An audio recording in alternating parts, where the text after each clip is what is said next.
For the Tulalip tribes, preserving our culture is a way of life, to collect, restore, revive, and interpret the history and beliefs of our ancestors. One Tulalip Elder, after graduating with an archaeology degree from Washington State University in 1979, made a career out of preserving culture. John Campbell joins us on Hibulb Conversations to share his collection of life stories and discoveries.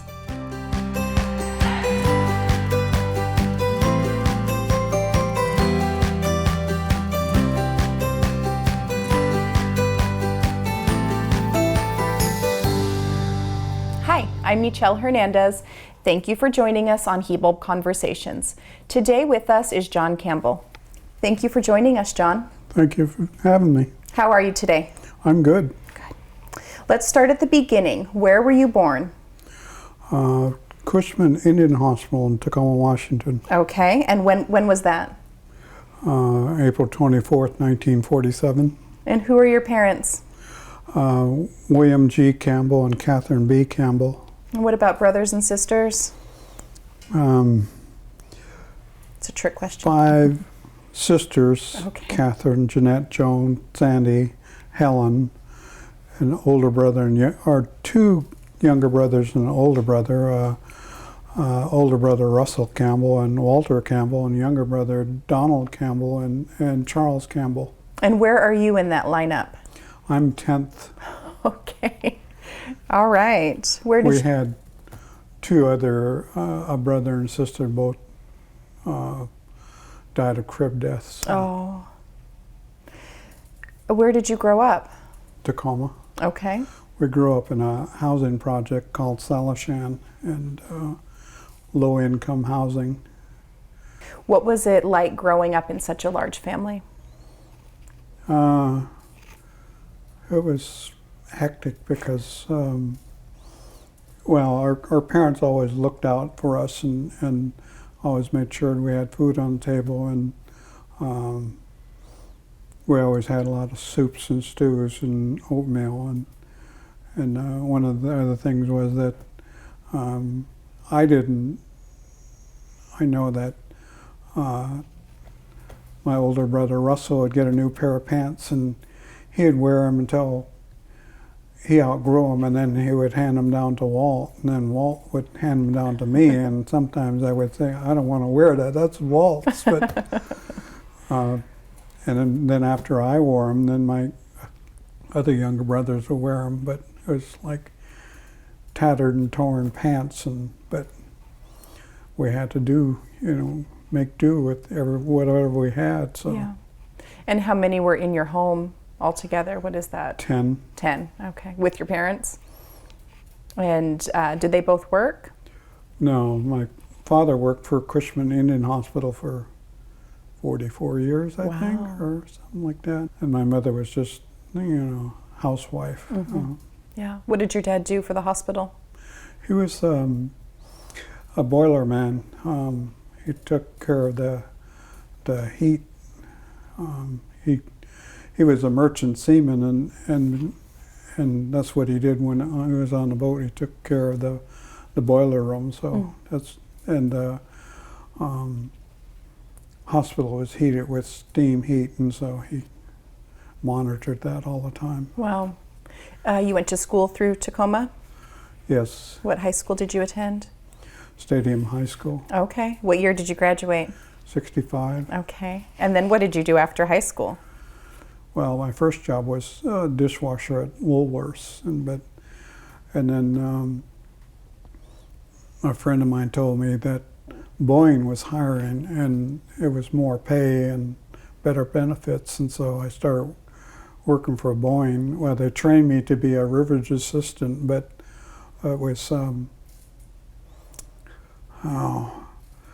I think, call it nerve-wracking, because you would, I would buck rivets all day long, and I'd be inside the wing, and there'd be a dozen people working on the wing at the same time, and they didn't give us ear protection, so by the end of the day, you were just, and after a couple of months, I said, I can't do this anymore, and so I quit, and then I ended up getting drafted into the Army. June 1st, 1967. I took basic training in Fort Lewis, Washington for 8 weeks and graduated from there, and then took advanced training. It's called Military Occupation Specialty, and it was a small arms repairman. And that training was in Aberdeen, Maryland, and that was for 8 weeks. And was that the first time you traveled out of state? no, I was before that. I was I think back up to 1966 after Boeing. My father convinced me to be in the Job Corps, and so I was in the Job Corps for 6 months, but I couldn't take that either, so I quit and moved back home and then got drafted.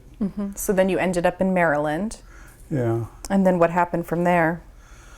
I got shipped to Presidio of San Francisco, and I was there from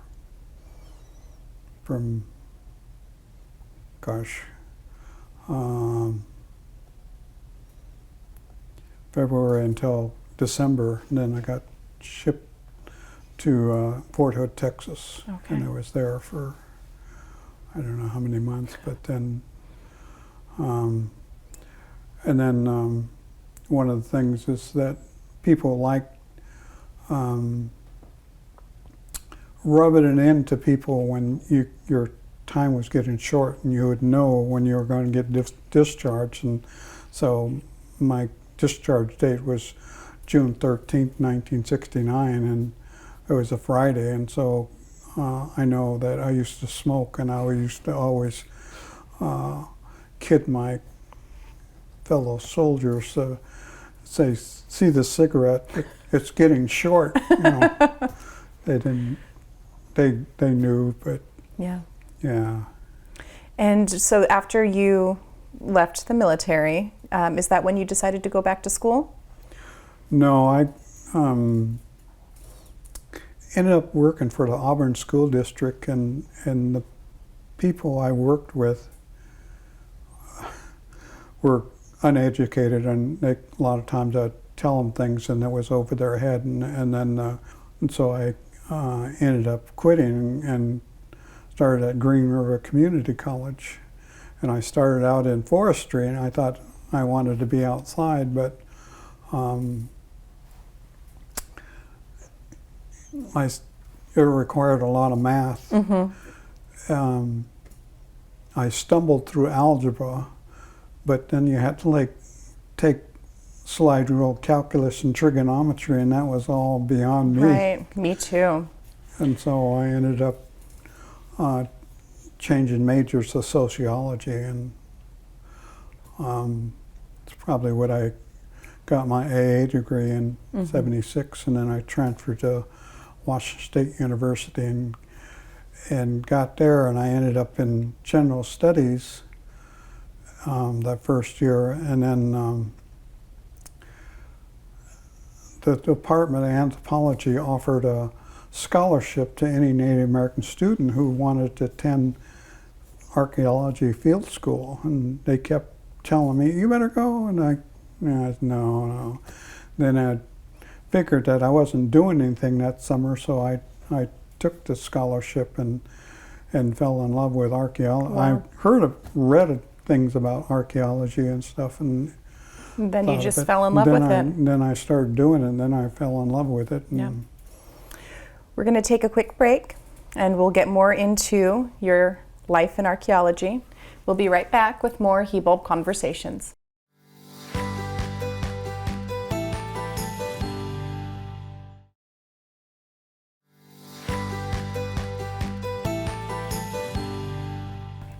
Welcome back to Hibulb Conversations. With us today is John Campbell. Thank you again for being here, John. Thank you. So you graduated at Washington State University with an archaeology degree in '79, and you were about 30 years old. Is that correct? Yes. Okay. So how did you take your degree and head to Ozette? I did some archaeology in '78 at Port of Seattle, and it was a Duwamish Longhouse site. And then after I graduated, they offered me a job at the Ozette Archaeological Project, and so I couldn't turn it down, so I went, and I was there from June of 1979 till June of 1970 or 81, 2 years. It was on the ocean. It was a site where 4 longhouses were buried in a mudslide. Wow. 500 years ago, and then I wasn't there for the excavation of the House 1, and then I was working on House 2, and I think in December of 1979,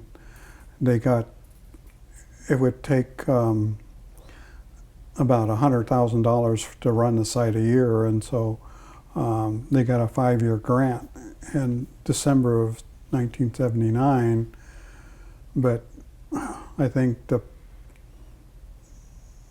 somebody in WSU Finance kept the money in a bank account, and so we didn't get paid until the following May, and it was like, and we were running low on supplies and fuels and patience with these people.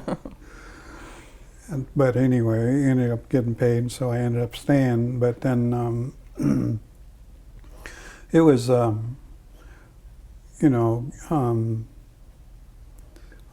worked on a site in eastern Washington in '83, and they said they did what they call magnetometer. It's ground penetrating radar that they detected a longhouse there. We excavated that site all summer, and I think we found 20 artifacts all summer, and there was never a longhouse. But at Ozette, you could find 20 artifacts in an hour or so. I got spoiled being there, and it was right on the ocean, so it was beautiful. You had a scenic, a great view, and there was a world-class tide pool out front, and then there was every imaginable shorebird in the world there. So there was, And when you were uncovering those artifacts, was that overwhelming? Sometimes, yeah. What were some of the techniques that you used to excavate this important site? They couldn't use shovels and trowels because it was all the stuff was buried in clay, and some of the stuff, like baskets and boxes and bowls were all wooden and fragile, and so we excavated by hydraulics. We drew water from the ocean and used garden hose to expose things, and then once the artifacts were taken out of there, they had to do something with them, and so they put them in a solution called carbowax. It's propylene glycol, and it's a preservative. You can find it in Dream Whip. So let's not use that anymore. Spoiled by all, Yeah. finding things daily. And did you work closely with the Makah Nation? Yes. And what was the importance of the site to them? It was very important to them. The site was originally discovered by accident. There was a high tide and a winter storm, and it exposed House 1. Wow. And it was washing away artifacts from the beach, and people were running off with it. And so the director, Richard Doherty, talked to a woman named Julie Butler, and they got a short-term funding for it, and so they said that they would excavate for that summer, but they didn't know they didn't know there was so much there, and so we ended up staying for 11 years. So. Wow. And what were your impressions of working on such a huge excavations? Oh, I thought it was just phenomenal. Yeah. I just amazed that these artifacts were, 500 years old, and we were kind of like first to touch them, and Yeah, 500 all years. that time. And Yeah, it must have been powerful. Have you experienced anything like it since? nope. What other work did you do after this? I went to Eastern Washington. There was, after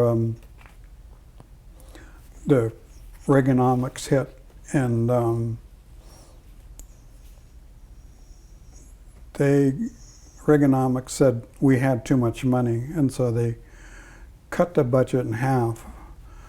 And they said we still had too much money, so they cut that in half, and so we couldn't, continue excavating, so they closed the site down. And so I ended up in Brewster, Washington, they had 16 archaeological sites and worked on most of them, but they had 200 applicants and they only had 20 positions, and I was lucky enough to get on there. So Good job. And then we did that for that summer, and then 81, 82, and 83, and then after that, you couldn't find a job because there was no money. So Yeah, bad economy. and I really enjoyed archaeology, but it was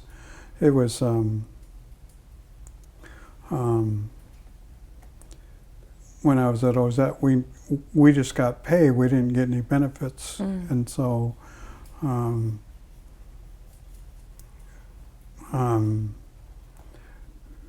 it was seasonal, so I only worked summers, or it wasn't like full-time work. Right. Did you find some full-time work then after all of that? I did some cataloging, Okay. where I had to catalog a bunch of artifacts from different sites for during the winter, but that was short-term too. So I've been told you worked with animals at one point. Can you tell me about that? after I found out I couldn't land a job in archaeology, I decided to work for Washington State University, and they had an opening as an animal technician assistant, and so I applied and got it, and so I became an animal technician for 8 years, and I worked with dogs and cats and rats and mice and ferrets, chickens and monkeys, and at one point we were working on bears, grizzly bears and Wow. black bears. So, and well, we just took care of them, so feeding them, and then people were doing research on them. So, All this at Washington State University? Yes. So you lived in Pullman or around that area? I lived in Pullman. Okay. Is there anything else you want to share about your time at Ozette or in any of your other digs? I did shell analysis. There was, when you excavate it, they had a box that collect all the shells. And so there was somebody that did his PhD dissertation on shells. And so I ended up identifying, counting, and putting on a computer code sheet, and I probably coded and counted more than 100,000 shell. That's amazing in itself. Thank you so much for sharing this part of your life with us. We'll continue to talk with John Campbell when we're back from break.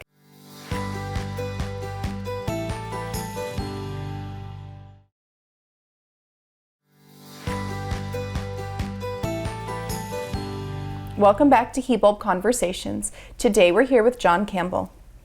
Welcome back, John. Thank you. Back to your childhood. When your father was growing up, he attended Chemawa Indian School. Do you have any memories of stories he shared about his time at the boarding school?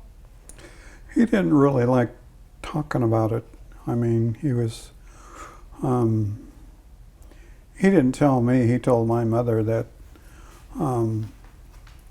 he was born in 1896, and then he was shipped to Chemawa from Haines, Alaska in 1904 when he was 8 years old. And he got there, he was fluent in Tlingit language, and then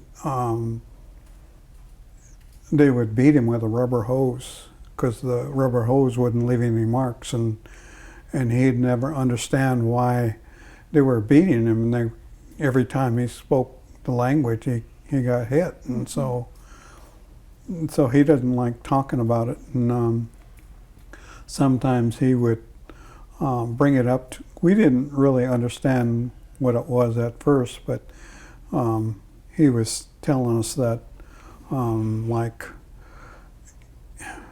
it was probably good that he experienced, he'd always tell us to brush our teeth, and he said, "You're lucky you have a toothbrush and toothpaste, because when I was at Chemawa, we brushed our teeth with charcoal and tar, and we didn't have, toothpaste most of the time." And then he tried teaching us manners, because we'd be eating at dinner table and we'd reach across the table for the salt and pepper or something, and he was saying, "You better ask for that. If you were at Chemawa, you would get stabbed with a fork." So, wow. And did your father have siblings?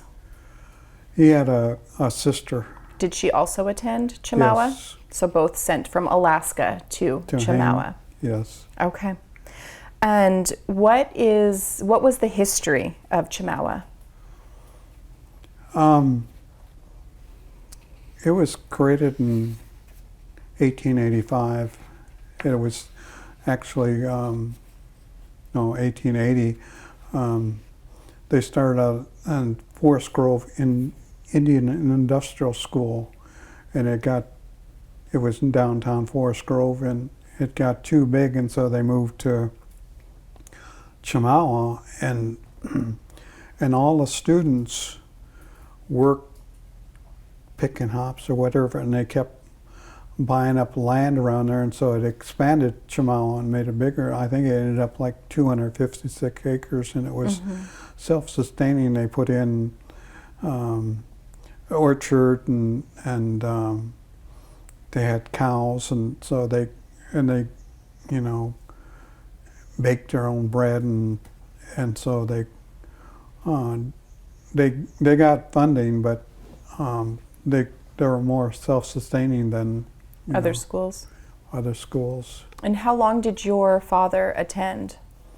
He was there from 1904 until he graduated 1915, and he was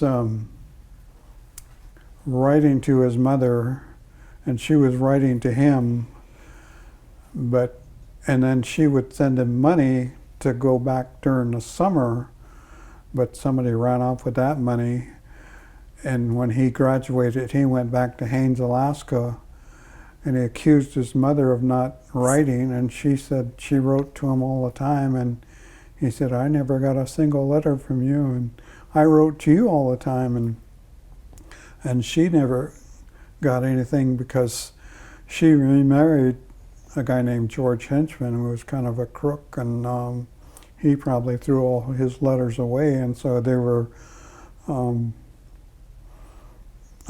non-speaking terms when he left. He was really angered at his mother for just abandoning him. Yeah, that's devastating. So he went back after he graduated from the school and then moved back down this way again? Yeah, he ended up actually in Tulalip. Oh, okay. What kind of things are you doing now in regards to Chemawa? I was, every once in a while, I would go to the archives and look up somebody's school, like this one guy named George Nix that went to school with my father, and he was on Jamal football team, and that football team beat universities. They were so good, and so George Nix, the Indian Health Board, found out that he was on a football team, and so they had a banquet for him and honored him for being such a great athlete. And somebody asked him how fast he was, and he said, "I don't know, nobody ever caught me." So after the banquet, somebody said, asked him if he wanted to go have a beer, and so he agreed, but he was 75 years old, and so it was too much for his body, and so he ended up in the hospital. And then when he got out, my father always, my father and him always used to kid each other about it, and so my father said, "What are you doing here? I thought you were dead." But he was just kidding him. Yeah. But like that, and then there was I was really curious about this kid named Liberty Shelton, because they said he sleepwalked off the 4th floor of the dormitory, but I got his school record, and all they did was saying that he was a nice kid, but either he was pushed or... Yeah, that's crazy. Do you, and as you think about your past, do you have any advice for a young person growing up today, searching for what they want to do in life? I tell them what I told my daughter. I told her, you should be doing something that you enjoy instead of, looking after money. And, she thought she was making a lot of money, being an office assistant, thought she would move up further, but she didn't like it. Yeah. So do something you enjoy instead of trying to look after money, because you won't be happy. Right. I think that's excellent advice. I think that would be excellent advice for my 17-year-old son as he graduates high school this year. Thank you so much for being here today with us. I've enjoyed talking with you and learning about your amazing work as an archaeologist and hearing your life story. And we just really appreciate your time. Thank you.